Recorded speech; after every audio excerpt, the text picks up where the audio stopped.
خوش آمدید۔ آج ہم ایک ایسی پیشین گوئی پر بات کرنے والے ہیں جو فروری 2026 کو برج طلوع کے لیے ایک انتہائی اہم اور خطرناک مہینہ قرار دیتی ہے۔ تو آئیے دیکھتے ہیں کہ آخر اس میں ایسی کیا خاص بات ہے اور کیا انتباہات دیے گئے ہیں۔ یہاں سے بات شروع ہوتی ہے ایک بہت ہی سنگین انتباہ سے۔ یہ کوئی عام پیشن گوئی نہیں، بلکہ یہ فروری 2026 کو ایک ایسا روحانی طور پر فیصلہ کن مہینہ بتا رہی ہے جس میں بڑے خطرات چھپے ہوئے ہیں۔ تو آخر اس خطرے کی جڑ کیا ہے؟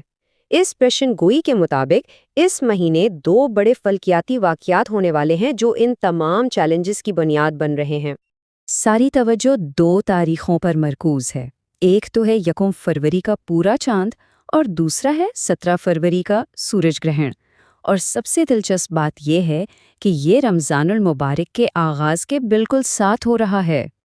کہا یہ جا رہا ہے کہ یہ جو فلکیاتی واقعات ہیں نا، یہ منفی روحانی اثرات کے لیے ایک طاقتور راستہ کھول دیتے ہیں، یعنی جسے عام زبان میں کالا علم کہتے ہیں۔ اس لیے یہ ان لوگوں کے لیے ایک بہت نازک وقت ہو سکتا ہے جو خود کو ایسے اثرات سے غیر محفوظ سمجھتے ہیں۔ تو ٹھیک ہے، یہ تو ہوئی آسمانی باتیں۔ اب دیکھتے ہیں کہ اس کا ہماری پیشہ ورانہ اور مالی زندگی پر کیا اثر پڑ سکتا ہے۔ کاروبار کے حوالے سے تصویر کافی دلچسپ ہے۔ جو لوگ پہلے سے کاروبار کر رہے ہیں ان کے لیے مہینے کا آغاز تھوڑا سست رہ سکتا ہے، لیکن نئے منصوبے شروع کرنے والوں کے لیے اسے ایک بہترین وقت قرار دیا گیا ہے۔ ملازمت کے شعبے میں صورتحال کافی مختلف ہے۔ جہاں پرائیویٹ سیکٹر کے ملازمین کو فائدے کی امید دلائی گئی ہے، وہیں نوکری تلاش کرنے والوں کے لیے پیغام بالکل صاف ہے۔ مہینے کے پہلے 2 ہفتے صبر کریں، کیونکہ بہتر مواقع مہینے کے آخری حصے میں ہی نظر آ رہے ہیں۔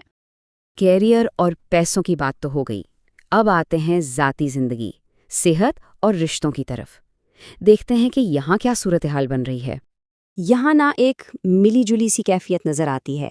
ایک طرف شادی اور قرض کی وصولی جیسے معاملات میں کافی مثبت اشارے ہیں، تو دوسری طرف قانونی اور بعض صحت کے معاملات میں سخت احتیاط کا مشورہ دیا گیا ہے۔ خاص طور پر قانونی مقدمات کو آگے بڑھانے سے منع کیا گیا ہے۔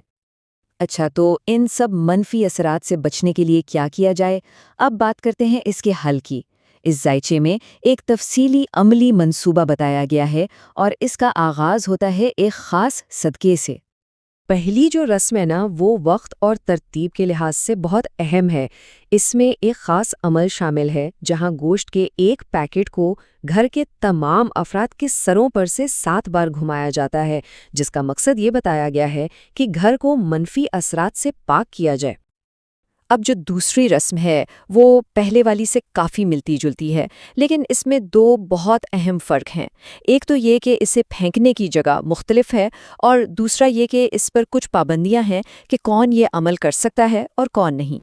صرف صدقہ ہی نہیں، بلکہ اس کے ساتھ ساتھ ایک خاص روحانی عمل، یعنی ایک خاص نماز کی ترتیب بھی بتائی گئی ہے جو ادا کی جانی ہے۔ یہ کوئی عام نماز نہیں ہے۔ اس میں نوافل کے بعد اللہ کے 3 ناموں یا خالقو، یا مالکو، یا رزاقو کو ٹھیک 1100 مرتبہ پڑھنا شامل ہے، اور اس کے بعد تحفظ اور خوشحالی کے لیے ایک خاص دعا کی جاتی ہے۔ تو آخر میں یہ ذائچہ فروری 2026 کو صرف قسمت کا کھیل نہیں بتاتا، بلکہ یہ اسے ایک ایسے مہینے کے طور پر پیش کرتا ہے جہاں ایک طرف بہت بڑا خطرہ ہے تو دوسری طرف بڑا انعام بھی، اور سارا انحصار اس بات پر ہے کہ کوئی کون سا راستہ چنتا ہے، بے عملی کا یا پھر فعال روحانی تحفظ کا۔